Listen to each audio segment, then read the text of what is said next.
Hey, let's talk Pittsburgh Steelers football. And your favorite team just got a triple dose of great news. And actually, it could be 5 doses of great news. Doesn't sound as catchy. A flurry of great news, whatever you want to call it, man. The injury news that just came across for your favorite team, it's changing everything. Because now you're looking at multiple areas of the team, what were once worries, and essentially a mash unit of injured players. Do you guys know what MASH unit means, baby? I am aging myself, but regardless, some great things have happened here. Now there's an embarrassment of riches instead of scarcity, and guys subbing in have absolutely balled out. And now the starters come back. You're looking at a deep and formidable team, a team deep with talent. Let's absolutely get to it. Let's go to the offensive news first and then the defensive players.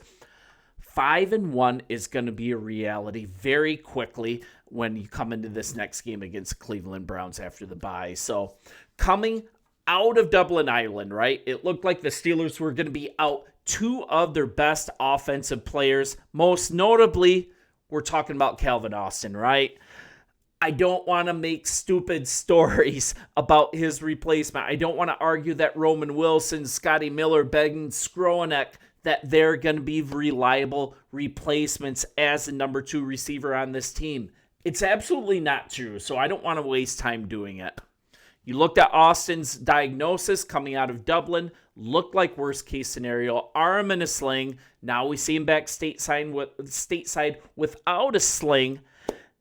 And also, I'm not going to talk about Odell Beckham or Curtis Samuel or Calvin Ridley coming onto the team. Let's forget about that. But the latest news on Austin is that he may not miss any time at all. After treated in the hospital in Dublin, now he's back here. It looks like he's not going to miss any time at all if you listen to team sources and insider sources, which is great. There aren't any options, as I've said, to replace him on the roster. The Pittsburgh Steelers might not rush him back, which is okay, but it looks like we do not have a long-term concern at number 2 receiver, and that's really good news. You might actually see him take the field against the Cleveland Browns. So let's get to the more pressing as well, and we're talking about an embarrassment of riches where we were worried that there was going to be a scarcity. Let's talk about Jaylen Warren, right? Late scratch against the Vikings in Dublin with a knee injury. It's never a good thing when it's a late scratch. It was pretty obvious he wasn't going to play. And it looks like he's going to be completely fine.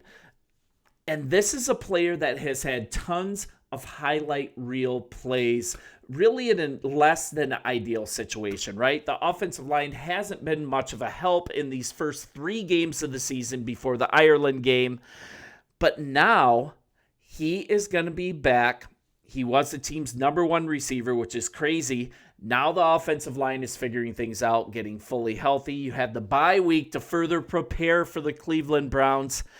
And you're looking at what Kenneth Gainwell did in his stead. Absolutely fantastic. What did he do? You're looking at a 99-yard performance, and the Steelers surpassed 100 yards rushing for the first time this season. And you know, that's after having not a lot of success running the ball. And the Minnesota Vikings are a good team. So this is a really good sign for the future. So on one end, you're like, should Gainwell continue to start? Like, that's definitely a possibility. A different running style. He was absolutely running people over with power against the Minnesota Vikings. So there is a school of thought that do you just run with a hot hand?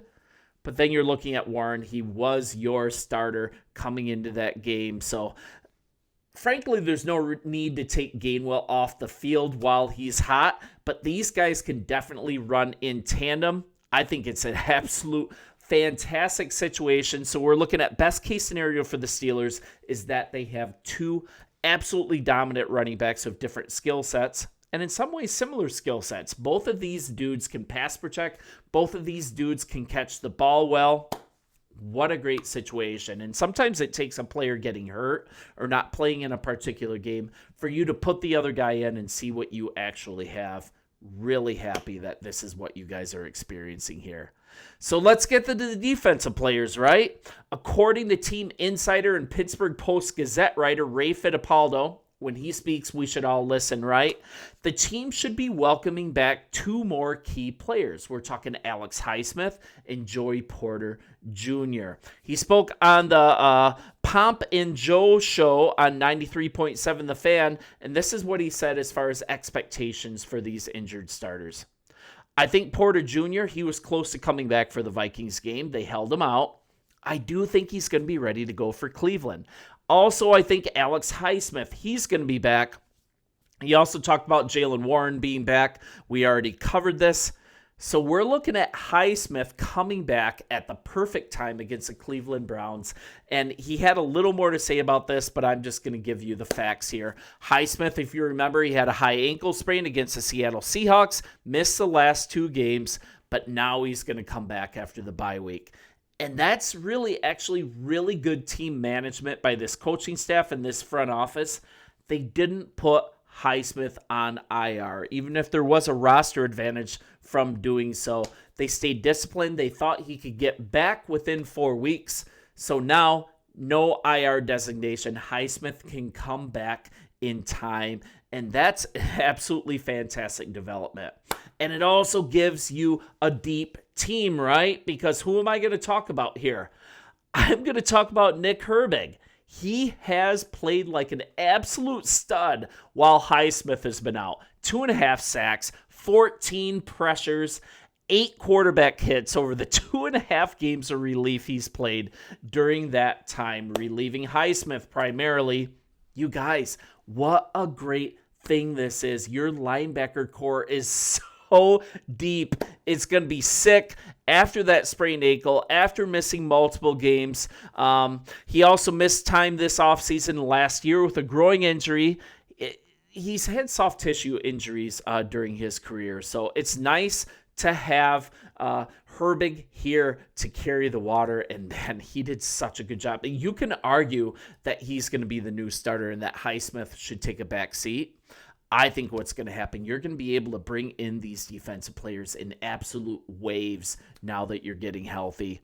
Highsmith, he's still rounded into a productive player year after year, despite the time that he misses. His injury troubles were back in 2024, right? And before, it's kind of been an issue in his career. That's why it's so important to have Nick Herbig back. But let's not sell Highsmith short, right? He was starting out as an absolute stud. He had 1 sack and 8 pressures against the Jets. 8 pressures. And then he played only 10 snaps against the Seahawks before he went down with the injury. So you're looking at a player in his first game of the season, had 1 sack and 8 pressures against the New York Jets. And now you're bringing in a guy like Nick Herbig to continue to work in tandem with all these other guys on the line. Man, it's going to be really, really good. So you're adding to that the 2.5 sacks, 14 pressures, 8 quarterback hits over 2.5 games of relief, and then bringing Highsmith's ability to cover, Highsmith's ability to rush the quarterback. Not to mention you've got Harmon, giving him another week to gel into this position. You've got Cam. You've got Watt. You've got a guy like Y.A. Black that has some time to round into his position. You've got a player like Leal that's actually back on the roster. Welcome back, Leal. He can develop into maybe kind of more of the promising player that the Pittsburgh Steelers thought that they were getting when they drafted him years ago. I like second chance stories, so I just want to really mention him. It's nice to have yet another depth piece back on the team after being cut. You guys, what I'm saying, I'm not going to talk through it perfectly, but you guys have depth in so many positions where in just the last couple weeks ago, we were like, who's going to start at corner? Who's going to start at safety? What about this linebacker crew? Oh my goodness, Derek Carmen's hurt. What do we do? We need an answer at wide receiver and at running back. All of these spots are now deep and handled. So you've got frontline starter talent. You've got a deep bench behind them. You can bring players in waves at running back, in waves at linebacker. And even this defensive line is going to really round into being positive for you guys. And then you had the injury in your secondary. You brought in an absolute stud like Jabril Peppers, who's actually playing up to his pedigree for you guys. these injuries, you're 3-1 through these injuries. These injuries are ending up to be a really, really good thing because you've been able to develop and see what you really have in this second line talent. Now that the starters are getting back, this is going to be a tough team to beat. And I think with a quarterback like Aaron Rodgers kind of doing his swan song, you have such a good story that's shaping up, and this could be a really special year for you guys. Hey, you're 3-1. Let's be positive. Let's look forward to the future. And starting with this Cleveland Browns game, you're gonna be 5-1. I've been telling you this for a couple weeks. What a great start as you get into the meat of your schedule with your players healthy. Let me know what you think in the comments. As always, don't have to tell you that. Even if you're negative, try to be funny. I read all the comments and try to respond to them. And I hope this has been cool for you. If you haven't already, hit the subscribe button. It's been so much fun covering your team from kind of an outsider's non-fan view of your Pittsburgh Steelers. I'll continue to be here on the daily. Enjoy the bye week, and I'll be back tomorrow. See ya.